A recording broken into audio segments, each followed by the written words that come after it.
먼저 담임 목사로서 죄송한 마음을 전합니다. 어제 이 화장실 공사하는 관계로 보일러 작동이 되지 않아서 여러분들이 하루 종일 나와서 고생하시고, 그래서 최종 점검할 때 잘 되는 그 상황을 보고 또 밤 11시쯤에 우리 목사님 내려오셔서 잘 되는 것을 보았는데, 아침에 갑자기 또 작동이 되지 않아서 성전이 참 춥습니다. 그래서 여러분들을 볼 때 담임 목사로서 참 마음에 죄송함 생각이 들고, 잘 고쳐서 주중에 다음 주부터는 따뜻한 가운데 예배 드릴 수 있도록 그렇게 해드리겠습니다. 그런 마음으로 돌아보니까요, 여러분들이 참 대단하신 분들이다, 굉장한 분들이다, 이런 생각이 또 들었습니다. 이렇게 악한 조건 가운데도 하나님의 교회를 사랑하고 예배하는 그런 열정으로 이 자리에 찾아오셨으니 얼마나 대단하고 굉장한 성도님들인지 모릅니다. 그런 마음으로 서로 격려하고 인사하시면 좋겠습니다. 참 굉장한 성도님이십니다, 이렇게 칭찬하고 격려하고 인사하면 좋겠습니다.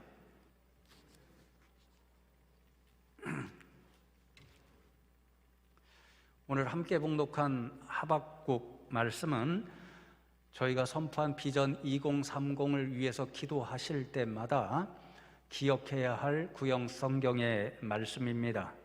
이 말씀을 가지고 오늘은 진정한 부흥이라는 제목으로 설교하려고 하는데요, 우리가 흔히 부흥 이렇게 생각하면 1차적으로 물리적이고 숫자적인 부흥을 생각하고는 합니다. 저도 하나님 앞에 그런 부흥을 기대하고 있고, 비전 2030을 통해서 하나님께서 우리 교회에 그런 부흥의 일을 허락해 주시면 좋겠다 소망을 가지고 있습니다.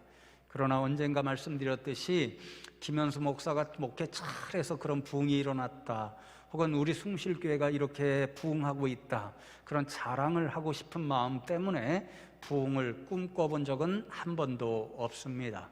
하나님께서 우리 교회에 주신 교육의 비전과 섬김의 비전과 선교의 비전을 조금 더 많이 감당하면 좋겠다, 이런 마음 때문에 그런 부흥을 소망합니다. 그런데 성경 말씀을 읽어보면요, 성경 말씀이 우리에게 가르쳐주는 부흥, 특히나 오늘 하박국 선지자가 선포하는 부흥의 1차적인 의미는 우리에게 익숙한 물리적이고 숫자적인 부흥의 의미가 아닙니다. 그래서 오늘 하박국 선지자가 저와 여러분에게 가르쳐주는 부흥의 의미를 깨닫고, 이런 부흥이 이 땅 가운데 또 우리 교회 가운데 우리 성도님들 가운데 먼저 임하게 해 주십시오, 이런 기도하는 심정으로 예배 자리를 떠나면 좋겠습니다. 여러분, 하박국은 소예언서 가운데 하나이지요. 그런데 하박국서를 읽어보면 다른 예언서와는 좀 다른 것을 발견하게 됩니다. 다른 예언서의 말씀들, 예를 들면 이사야 선지서도 그렇고 또 예레미야서도 그렇고 에스겔서도 동일합니다. 먼저 하나님께서 자신의 일꾼을 부르시죠. 그리고는 하나님께서 그 예언자에게 자신의 말씀을 입술에 넣어주십니다. 그러면 예언자들, 선지자들은 하나님께서 주신 말씀을 들고 세상에 나아가 가감 없이 하나님의 말씀을 선포하는 사명을 감당합니다. 그게 일상적인 순서입니다. 그런데 하박국 예언서를 보면 하나님께서 먼저 하박국에게 오셔서 자신의 말씀을 선포하도록 부르시는 장면이 없습니다. 오히려 하박국 예언자가 하나님 앞에 먼저 나가 기도하는 그러한 음성으로 시작됩니다. 하박국이 세상을 봅니다.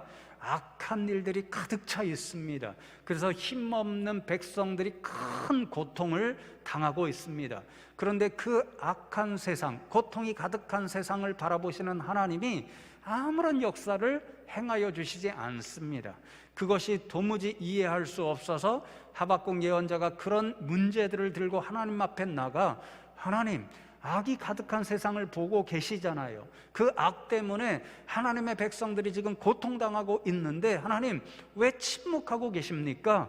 그렇게 탄식하면서 나아갑니다. 그것이 1장 2절부터 1장 전체에 기록되어 있는데요, 2절에 이렇게 기록합니다.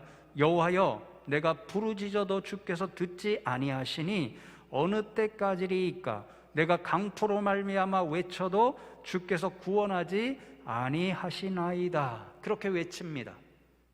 강포라는 말이 하박국 선지자가 왜 하나님 앞에 나가서 탄식하고 부르짖는가를 보여주는 한 중요한 단어인데요, 하박국설에 약 6차례 정도 나오고, 이 말씀의 의미는 협박하고 위협하여서 약탈하고 빼앗는다, 이런 뜻을 가지고 있습니다. 이 한마디 말이 하박국 예언자가 활동하던 그 시대의 암울한 상황을 그대로 보여줍니다. 학자들마다 이견이 있기는 하지만 하박국 예언자의 활동 시기를 많은 분들이 요시야 왕을 이어서 첫째 아들인 이 여호야김이 통치하던 시대로 이야기합니다. 우리가 잘 알고 있듯이 요시야는 율법책을 발견하지요. 그 하나님의 말씀에 따라 온 나라를 하나님을 잘 섬기는 나라, 그래서 영적인 부흥, 신앙의 부흥을 애쓴 왕이었습니다. 그런데 불행하게도 요시야가 애굽이라고 하는 강대국과의 전쟁에서 전사하고 말았기 때문에 그의 신앙 개혁도 일찌감치 막을 내리고 맙니다. 그 요시야 왕을 이어서 둘째 아들이 먼저 왕이 되었지만 애굽에 의해서 축출이 되어 버리고 폐위가 되어 버리고 첫째 아들 여호야김이 왕이 됩니다. 그런데 안타깝게도 이 여호야김은요, 아버지 요시야 길을 따라가는 것이 아니라 성경에서도 참 악한 왕으로 이름나 있는 할아버지 므낫세의 길을 따라가고 맙니다. 아버지 요시야 왕이 모든 우상들을 다 제거했는데 다시 우상들을 숭배하는 일들이 일어나게 되어서 영적으로 완전히 타락한 그런 세상이 다시 펼쳐지고 맙니다. 그런 상황 가운데서 주변의 세상에 변해가는 정황, 특별히 강대국이 어떻게 바뀌어 가느냐, 이거에 따라서 약속이었던 이 유다 왕국은요, 굉장한 고통의 나라를 보게 됩니다.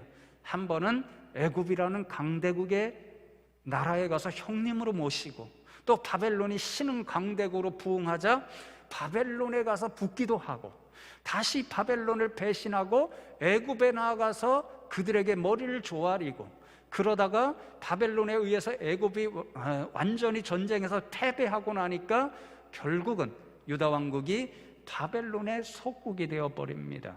문제는요, 이렇게 강대국 사이를 왔다 갔다 하잖아요. 애굽과 바벨론 사이에 왔다 갔다 하잖아요. 그 상황이 바뀔 때마다 유다 나라는 엄청난 양의 조공을 바쳐야 했습니다. 여호야김이 이 조공을 어떻게 마련했는지 열왕기하 23장 25절에 이렇게 기록합니다. 여호야김이 은과 금을 바로에게 주니라. 그가 바로 느고의 명령대로 그에게 그 돈을 주기 위하여 나라에 부과하되 백성들 각 사람의 힘대로 액수를 정하고 은금을 징수하였더라. 통치자 여호야김은요, 애굽에 조공을 바쳐야 할 때도, 또 바벨론에 조공을 바쳐야 할 때도 백성들에게 감당하기 어려운 양의 세금을 부과했습니다. 말 그대로 강포함, 힘을 사용해서 백성들로부터 약탈해서 그러한 조공의 돈을 마련한 것입니다. 여러분, 오늘날도 우리가 이 땅에서 세금이 많아지잖아요. 그럼 백성들이 힘들다고 하는 분들이 많이 있어지잖아요. 그러니까 당시에 이 여호야김이 강제로 약탈하고 강포함으로 세금을 전수해 가니까 그러지 않아도 힘들었던 백성들이 더 힘든 나날, 고통의 나날들을 보내야 했습니다. 고통으로 부르짖는 소리가 하박국의 귀에 생생하게 들려온 거지요. 그런데 하나님은 아무런 움직임이 없습니다. 하나님의 역사가 보이지 않습니다. 그러니까 하나님 앞에 나가서, 하나님, 이 강포한 세상을 왜 그냥 내버려 두시는 것입니까? 백성들의 탄식 소리가 제 귀에는 생생하게 들려오는데 하나님께는 안 들리는 것입니까? 왜 하나님, 이 백성들의 고통, 이것을 어떻게 해주시지 않는 것입니까? 이렇게 부르짖기 시작했습니다. 그렇게 탄식으로 부르짖고 또 부르짖었을 때 드디어 하나님께서 하박국에게 자신의 계획을 들려주십니다. 하박국아, 이제 곧 내가 강포한 땅을 심판할 것이다, 이렇게 말씀하십니다. 그런데 그 대답이 하박국에게는 시원하게 들리지를 않습니다. 하나님의 대답을 듣고 하박국은요 더 괴롭습니다. 더 이해할 수 없는 상황을 하나님께서 말씀하시기 때문에 도무지 하나님 이해할 수 없습니다. 이런 음성으로 나갈 수밖에 없습니다. 1장 17절 말씀을 보시면, 그가 그물을 떨고는 계속하여 여러 나라를 무자비하게 멸망시키는 것이 옳으니까, 그렇게 하나님 앞에 여쭙습니다. 사실 하박국이 하나님께 엿듣는 음성이기보다는 따진다고 보여지는 그런 음성입니다. 여기서 하박국이 말하는 그는 바벨론을 말합니다.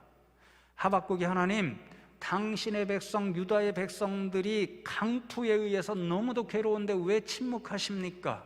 이렇게 부르짖으며 나갔을 때 하나님께서 내가 곧 이 강포함을 끝낼 거야, 그렇게 말씀하셨잖아요.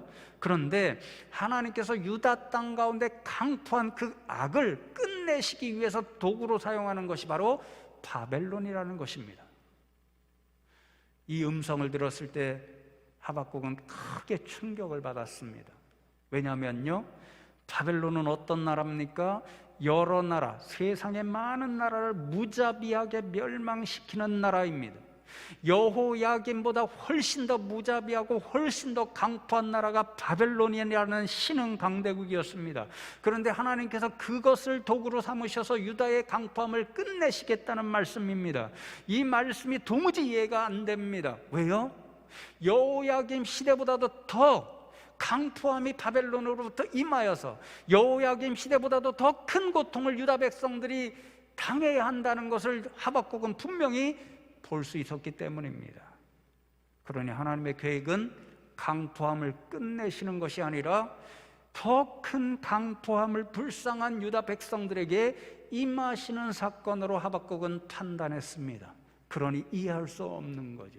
그러니 하나님 앞에 탄식하며 따지듯이, 하나님의 계획이 그게 말이 된다고 생각하십니까? 세상의 광명한 강포함을 심판하시기 위해서 어떻게 더 큰 악과 더 큰 강포함을 허락하신다는 말씀입니까? 이해가 되지 않아서 하나님 앞에 그렇게 부르짖었습니다. 그러나 성도 여러분, 하나님의 계획은 여기서 끝나시지 않았습니다. 하나님은 바벨론에 대해서도 이어지는 계획을 가지고 계셨습니다. 그 계획이 2장 전체에 기록되어 있는데 결론과도 같은 말씀이 2장 12절로 14절에 기록되어 있습니다. 피로 성읍을 건설하며 불의로 성을 건축하는 자에게 화 있을진저, 민족들이 불탈 것으로 수고하는 것과 나라들이 헛된 일로 피곤하게 되는 것이 만군의 여호와께로 말미암음이 아니냐. 이는 물이 바다를 덮음같이 여호와의 영광을 인정하는 것이 세상에 가득함이니라. 그렇게 말씀합니다. 피로 성읍을 건설하며 불의로 성읍을 건축하는 자, 불탈 것으로 수고하는 자, 그래서 헛된 일로 피곤하게 되는 자, 다 바벨론을 가리킵니다. 하나님은 그 바벨론을 이용해서 유다 나라의 강포함을 끝내십니다. 그러나 하나님은 여기서 끝내시지 않습니다. 바벨론을 인정하시는 것이 아닙니다. 바벨론으로 인해서 더 큰 악과 더 큰 강포함이 세상에 임하는데 그것이 하나님이 인정하시는 마지막 계획이 아닙니다. 하나님은 더 강포한 바벨론에 대해서도 그 이후에 화 있을진저, 심판을 내려 그 강포함도 세상에서 완전히 끝내신다라고 말씀합니다. 그러니 여러분, 세상이 어떻게 될까요? 1차적으로는 여호야김이 만들어 놓은 세상의 악과 강포함이 하나님으로 인하여 다 종결됩니다. 그리고 2차적으로 이어서 바벨론이 온 세상 백성들에게 행하고 있는 강포함과 악과 고통이 하나님으로 인하여 심판을 받고 끝나게 됩니다.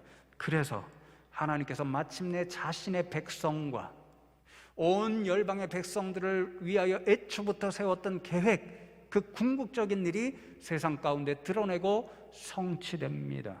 그 궁극적인 계획은 바로 세상의 모든 강포함과 악으로 인해서 고통받고 있는 유다 백성들과 세상의 백성들을 구원해 내시는 일입니다. 그래서 3장 13절 말씀을 보시면 주께서 주의 백성을 구원하시려고 기름 부은 받은 자를 구원하시려고 나오사 악인의 집에 머리를 치시며 그 기초를 바닥까지 드러내셨나이다. 이렇게 찬양합니다. 하나님께서 악인의 집 여호야김의 집과 바벨론의 권세를 물리치시고 무너뜨리시는 이유가 무엇이라고요? 그들의 강포함과 악으로 인해서 고통받는 하나님의 백성과 열방의 백성을 구원해내시는 데 있습니다. 이 하나님의 구원이 마침내 세상 가운데 임하게 되면 어떤 일이 나타나냐면요, 물이 바다 덮음같이 여호와의 영광을 인정하는 것이 온 세상 가득하리라. 바로 이 일, 세상 모든 사람들이 하나님께서 행하신 놀라운 심판의 일과 구원의 일이 마침내 이루어지는 것을 보고 그 가운데서 하나님의 영광을 보고 하나님께 찬송하는 일, 이 일이 세상 가운데 성취되는 거지요. 바로 이 하나님의 놀라운 계획의 말씀을 듣고 하박국은 지금까지 온갖 의문으로 온갖 탄식으로 하나님 앞에 나아갔지요. 그 모든 마음이 완전히 녹아져 내리고 바뀌어서 하나님을 향한 기도와 찬양으로 나갑니다. 그것이 3장 전체의 말씀이고 그 첫 음성이 3장 2절의 말씀입니다. 여호와여, 주께 대한 소문을 듣고 놀랐나이다. 여호와여, 주는 주의 일을 이 수년 내에 부응하게 하옵소서. 이 수년 내에 나타내시옵소서. 진노 중에라도 긍휼을 잊지 마옵소서.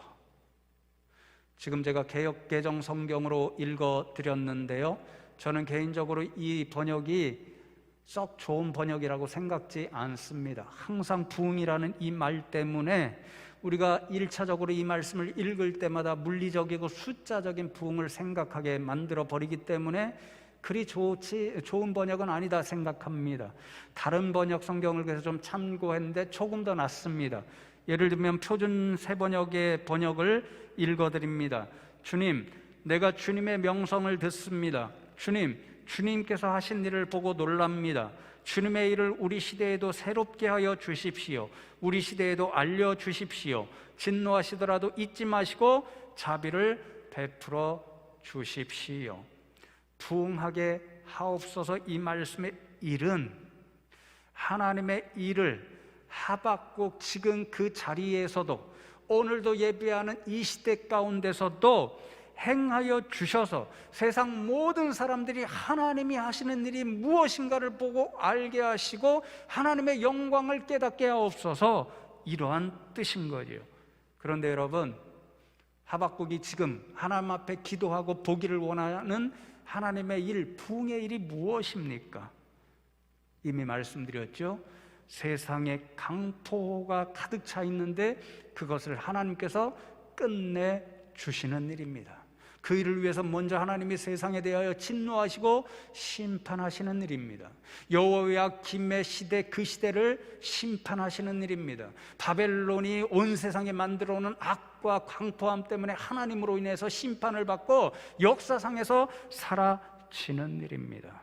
그러나 여러분, 여호와여, 주는 주의 일을 수년 내에 부응하게 하옵소서. 이 하박국의 기도는요, 하나님께서 말씀하신 진노와 심판이 속히 이 세상 가운데 임하게 해 주십시오, 이런 기도나 마찬가지였습니다. 저와 여러분이 만일 부흥의 일이 이런 일이라면, 주님, 이런 부흥, 세상에 진노와 심판이 임하는 주의 부흥을 허락해 주십시오, 이렇게 기도할 수 있을까요? 하박국은 그렇게 기도합니다. 어떤 믿음이 있었길래 그렇게 기도할 수 있을까요? 하나님께서 진노하고 심판하시는 동안에 유다 백성 가운데 하박국이 그토록 사랑하는 유다 형제 자매들 가운데 더 큰 고통이 임할 수 있습니다. 바벨론에 의하여 더 큰 강포함이 생길 수도 있습니다. 그런데 하나님의 계획은 그것이 마지막이 아니라는 것을 하박국은 분명히 듣고 깨달아 알았습니다. 진노와 심판을 통해서 세상의 모든 강포함과 악에 대한 하나님의 최후 승리가 임할 것이고, 그 최후 승리를 통하여 하나님께서 자신의 백성들과 열방의 백성들을 구원하시는 그 구원의 계획이 완성될 것이라는 것을 그는 분명히 알고 깨달았기 때문에 하나님, 주의 일, 주님의 일이 부응하는 일, 세상의 모든 강포함과 악을 끝내시는 심판과 진노의 일을 속히 허락해 주십시오. 그렇게 기도할 수 있었습니다. 그러나 여러분, 하박국 선지자가 기도하는 진정한 부응의 일은 하나님의 일이 세상에 성취되는 것입니다. 하나님의 진노와 심판이 세상에 임하는 일입니다. 하나님께서 세상에 관영한 모든 강포함과 악과 제 일들에 대하여 심판하고 없애버리시는 일입니다. 그리하여 마침내 악에 대한 최후 승리와 구원이 이루어져서 모든 세상 열방의 백성들이 세상에 가득한 하나님의 영광을 보는 일, 이것이 진정한 부흥의 일입니다.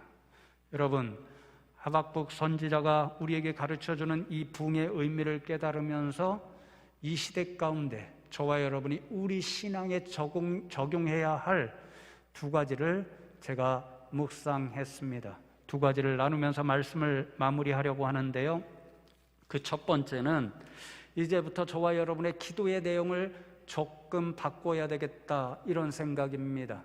여러분, 오늘도 저는 이 자리에서 하나님, 우리 성도님들을 너무 힘겹게 만드는 이 코로나19를 속히 종식시켜 주십시오, 이런 소망과 기도의 제목이 있습니다.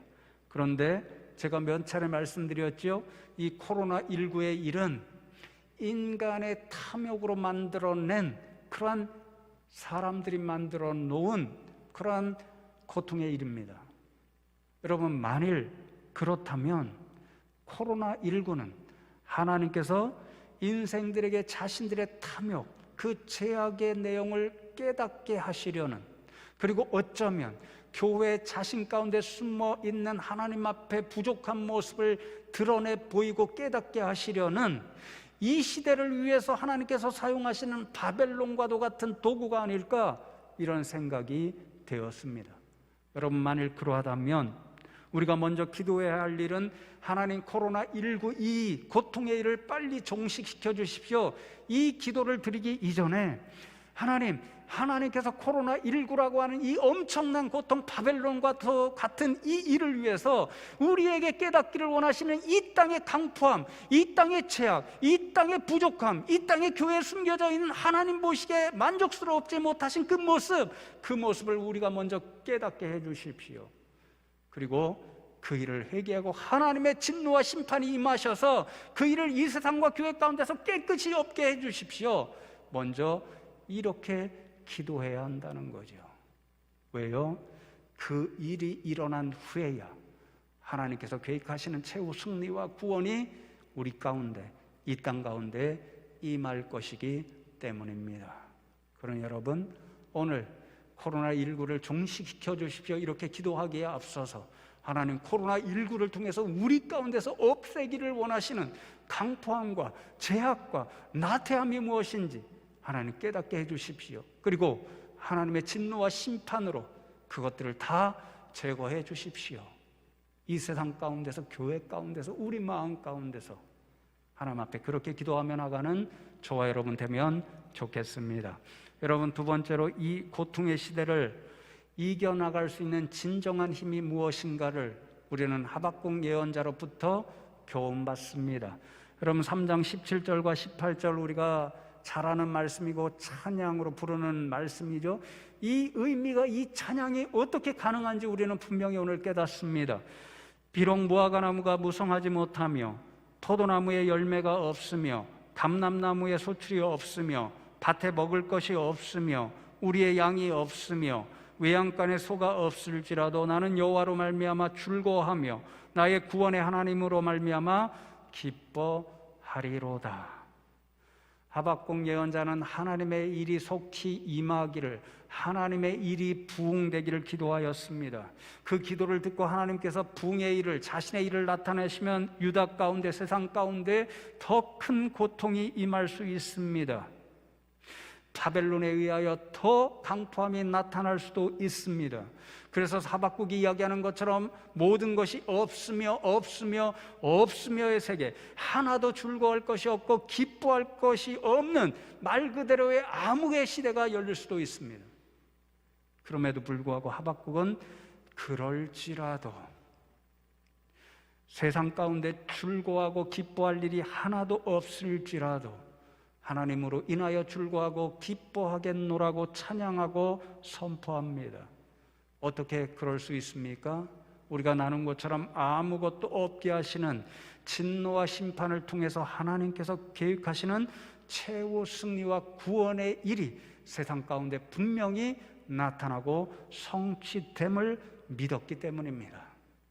그래서 고통의 시간이 임하지요, 고통의 시간이 지속되지요, 그것은 그만큼 하나님이 주시는 최후 승리와 구원의 시간이 가까웠다는 것을 알기 때문에 그 고통 가운데서도 하나님 오늘 이만큼 고통당했으니 하나님의 구원이 하루 더 빨리 오게 되어 있군요. 이런 믿음, 아직 임하지 않았지만 하나님께서 약속하신 그 구원과 최후 승리를 믿음으로 바라보면서 그는 없을지라도 기뻐하며 찬양할 수 있었습니다. 여러분, 이 말씀을 준비하면서 우리 이권사님께서 주신 다윗과 요나단의 신앙 고백, 친구의 고백을 한 달여 만에 읽기 시작했는데요, 우리가 찬양하는 수많은 아름다운 찬양들을 만들어낸 분이죠. 읽으면서 제 환상이 완전히 깨어지고 말았습니다. 찬양으로 유명한 분, 화려한 분, 세상의 스타와 같은 분, 이런 삶을 살 줄로 알았습니다. 그러나 그분의 삶의 고백을 들어보면요, 수많은 고통이 오히려 더 많았습니다. 질병도 앓으셔야 됐고요, 우리가 생각하면 돈을 많이 벌었을 것 같은데요, 그렇지 않습니다. 오히려 재정적인 고통을 많이 경험해야 됐고요, 유명하다는 일 때문에 오해도 많이 받았고요, 갈등도 오히려 많이 생기고요, 스트레스도 많이 받았습니다. 그 모든 고통을 어떻게 이길 수 있을까요? 하박국이 했던 것처럼 그 고통 가운데서도 하나님의 은혜를 바라보는, 은혜를 바라보게끔 만드는 찬양이 있었고, 그 찬송과 찬양을 부르면서 그 모든 고통의 일들을 이겨냈다라고 고백합니다. 사랑하는 성도 여러분, 오늘 너무 추운데 고생하시죠? 빨리 설교 끝나면 좋겠다, 그런 마음도 드시죠? 추워서. 저도 그렇습니다. 추워서 빨리 끝내고 내려가면 좋겠다, 이런 생각이 있습니다. 선물 하나 드립니다. 제게 책과기 몇 권이 남아 있습니다. 나가시면서 읽어보고 싶습니다, 이렇게 문자 주시면 제가 다 마련해서 드리겠습니다. 너무 많이 하셔도 됩니다. 장로님들과 협조해서 다 나눠드리겠습니다. 사랑하는 성도 여러분, 이것이 코로나를 견딜 수 있는 우리의 영적인 힘, 믿음의 힘입니다. 코로나는 우리에게도 하박국 시대처럼 없고 또 없고 없으며 그 시대를 만들어 놓았습니다. 자유로운 일상생활이 없습니다. 자유로운 예배생활이 없습니다. 마음껏 나누고 교제하고 싶은데 그 교제생활도 없게 만들어 버렸습니다. 없는 것이 가득하기 때문에 고통이 가득한 시대입니다. 어떻게 견디며 이겨낼 수 있을까요? 하박국 선지자가 우리에게 가르쳐주는 것처럼 믿음과 소망으로 견디고 또 견디면 좋겠습니다. 저는 분명히 확신합니다. 이 아무것도 없는 고통의 시대를 만들어놓은 코로나19가 저와 여러분 세상을 향한 하나님의 궁극적인 계획이 아닙니다. 이 코로나19는 바벨론처럼 우리에게 하나님 앞에 악이 강포한 그 악의 모습, 죄악의 모습, 우리의 부족함의 모습을 깨달으라고 하는 은혜를 주기 위한 연단과 시련의 때라고 저는 분명히 믿습니다. 궁극적인 계획은 우리를 구원하시는 일입니다. 우리를 회복시켜 주시는 일입니다. 우리와 함께 하시고 은혜를 베풀어 주시는 일입니다. 아직 임하지 않았지만 이 고통의 때를 견디면 그런 일들이 우리에게 분명히 임할 것으로 믿습니다. 우리 성도님들, 하박국처럼 그 하나님의 궁극적인 계획, 궁극적인 구원, 이것을 믿음의 눈으로 보시고 이 힘겨운 시대를 견디고 또 견디어서 마침내 하나님의 영광이 가득 찬 세상을 보실 수 있는 저와 여러분 다 되시기를 주님의 이름으로 축복합니다.